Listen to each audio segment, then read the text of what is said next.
Hi guys, after nga ng 5 days, ito nakabalik na ulit kami sa aming bahay dahil tapos na yung aming 5 days na bakasyon. Sabi ko nga, parang ang bilis naman ng 5 days ng aming bakasyon na andito na ulit kami. Gusto ko pa nga sana mag-extend kami, kaya lang kailangan na naman ulit namin kumayod parehas. Ganito kami ni Neil pag nagbabakasyon, lalo na pag pumupunta kami sa kanyang kapatid. Para kaming isang buwan nagstay doon sa dami-dami ng aming mga kargamento.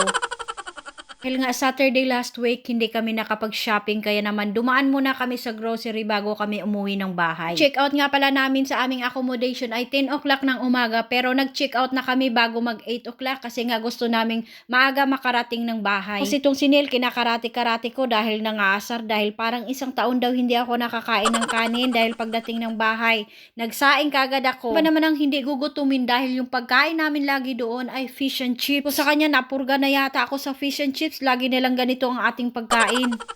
Habang nasa biyahe pa kami, ang iniisip ko ay magluluto kagad ako ng ginataang hipon. Habang siya naglalunch ng kanyang walang kamatayang beef pie, ako naman ay magsisimula pa lang magluto ng aking pagkain. Ang aking ginataang hipon ay nilagyan ko lang siya ng kalabasa, sitaw at saka nilagyan ko siya ng tanglad kasi pagka may tanglad, sobrang sarap ng lasa niya. Sarap nga sana gamitin yung fresh na niyog, kaya lang sa sobrang mahal ng niyog, mahal pa yung kudkuran at napakahirap at nakakapagod na rin kudkurin pa. So buti na lang talaga meron ditong ready to made na gata yung nasa lata. Sinain ko punong-puno yung aking rice cooker dahil pang 4 days ko na tong kanin. Dahil nga inataan yung ating ulam kaya mas masarap talaga magkamay kaya nagkamay na ako. So pagka ganito talagang pagkain na hipon dahil babalatan mo pa to, mas maigi talagang magkakamay ka para ma-enjoy mo yung pagkain. Ito lang kami ni Neil pag kumakain kami sa bahay, siya naka fork and knife, ako naman nakakamay, lalong-lalo na pagka ang ulam ko ay mga tuyo at saka pansit canton.